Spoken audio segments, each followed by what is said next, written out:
सवाल मेजर आहे त छा पीपल्स पार्टी जेको नवीद कमर जो बयानु हले पियो त असीं बजट में हुकूमत खे वोट न ॾियण वारो ऑप्शन ते बि गौर कयूं पिया।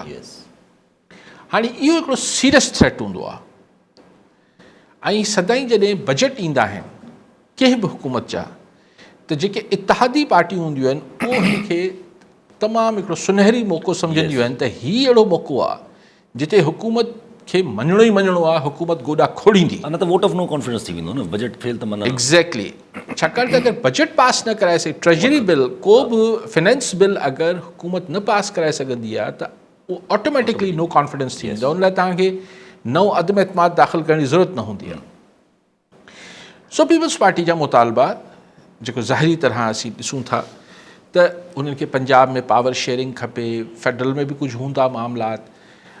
इहो मूं कॾहिं न ॿुधो आहे त इहो को CCI जो जेको पाण कैनाल्स ते सॾण वारी ॻाल्हि आहे, इहो बि पीपल्स पार्टी वारा चवनि त था। आई डोंट नो इहो शर्तनि में शामिल आहे या न आहे। ऐं बजट अञा 2-2.5 महीना आहिनि। सो छा कैनाल्स जी ॻाल्हि बि पीपल्स पार्टी मशरूत कंदी बजट में वोट ॾियण सां? अगरि कंदी त हींअर ई हुनजो बरमला इज़हार करण में छा हर्ज आहे? हिन खे अगरि बंदि कमरे में अगरि चवण जो इरादो आहे बि पीपल्स पार्टी खे त हिन खे ओपनली चई छॾिजे त जीअं हिकिड़ो जेका शइ पीपल्स पार्टी खे करणी आहे, पीपल्स पार्टी हुनजो पॉलिटिकल फ़ाइदो त वठे सिंध में ऐं सिंध जे माण्हुनि खे थोरी आथत बि थिए।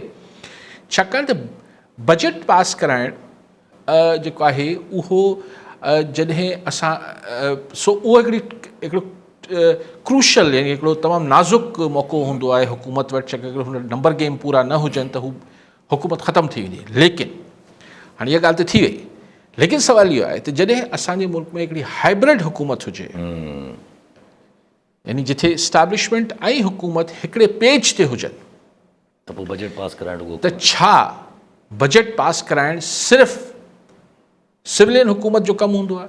न, आउं सम्झां थो त पोइ इस्टेब्लिशमेंट बि हुनखे हुन सॼी शइ में फैसिलिटेट कंदी आहे।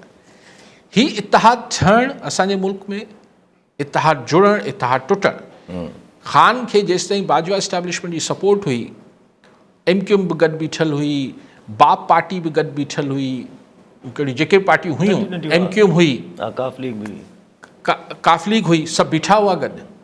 पर जॾहिं इख़्तिलाफ़ थिया ख़ान सां त सभु इतिहादी हथु कढी विया त नो कॉन्फिडेंस थी वियो। त हींअर ज़ाहिरी तरह त शहबाज़ शरीफ़ साहब ऐं असांजी इस्टेब्लिशमेंट, शहबाज़ गवर्नमेंट ऐं इस्टेब्लिशमेंट हिकु पेज ते आहिनि। त हिकु पेज ते आहिनि त चाहे पीपल्स पार्टी ख़ुशि आहे या नाराज़ आहे, छा हू हुकूमत छॾण जो बाज़ाब्ता अमली तरह ईअं छॾे सघे थी या नथी छॾे सघे, इन ते क्वेश्चन मार्क आहे। दड़को ॾियणु ॿी ॻाल्हि आहे, थ्रेट करणु ॿी ॻाल्हि आहे। छाकाणि त इहे नवाज़ लीग वारा इस्लामाबाद में आम जाम पंहिंजे बंदि कमरनि में इहा ॻाल्हि कंदा आहिनि नवाज़ लीग वारा त बाबा पीपल्स पार्टी को असांजी मोहबत में त असां सां गॾु कोन वेठल आहे। हू जंहिं मजबूरी जे करे असां सां गॾु वेठल आहे, जेसिताईं उहा मजबूरी पीपल्स पार्टी सां लाहक़ आहे तेसिताईं असांखे उहो छॾे ई नथी सघे। ऐं जिन्हनि पीपल्स पार्टी खे असां सां गॾु विहारियो आहे उहो जेसिताईं न चाहींदा पीपल्स पार्टी उथी न वेंदी। हाणे इहो नवाज़ लीग वारनि जी दावा आहे जेका मूंखे बेबुनियाद घटि में घटि नथी लॻे। सो इन रूह सां आउं सम्झां थो त हीउ जेको दड़को बि नवीद कमर साहिब या ॾिनो आहे त भई असीं ऑप्शन ते गौर करे रहिया आहियूं, मुंहिंजो ख़्याल आहे सिर्फ़ु गौर ई रहंदो, इन ते अमल न थी सघंदो। अॼोकी तारीख़ ताईं सुभाणे जी ख़बर ख़ुदा कया। उहो ई त ॻाल्हि सम्झ में नथी अचे। सभु अञा 3 महीना पूरा मार्च हले थो, मार्च अप्रैल मई 3 महीननि जून में वञी को बजट पेश थियणो आहे। 3 महीना पहिरियां अगरि गवर्नमेंट खे धमकी ॾिनी थी वञे बाए इतिहादी त ज़ाहिर आहे माना इहा त कुझु करे वठो। ज़ाहिर आहे न न, मतिलबु हू चइबो आहे न त ये कर दो वरना क्या, वरना कुझु नहीं।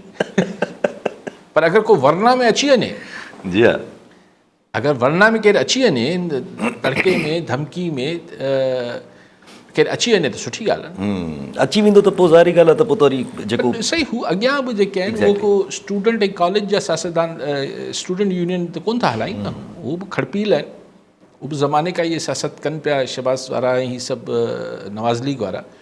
जीअं मूं चयो त हू बंदि कमरनि में आम जाम ॻाल्हि कंदा आहिनि, त ही पीपल्स पार्टी असांजी मोहबत में असां सां गॾु कोन वेठल आहे ऐं ताज़ो आसिफ़ ज़रदारी साहिब जो बयानु ख़ुदि हिकिड़ो हिन ॻाल्हि जी खे तक़वियत ॾिए थो, हिन राय खे वज़न ॾियारे थो त जब आसिफ़ ज़रदारी साहिब चयो त इतिहाद में रहणु असांजी मजबूरी आहे। सो इहा ई ॻाल्हि नवाज़ लीग वारा बि चवंदा आहिनि।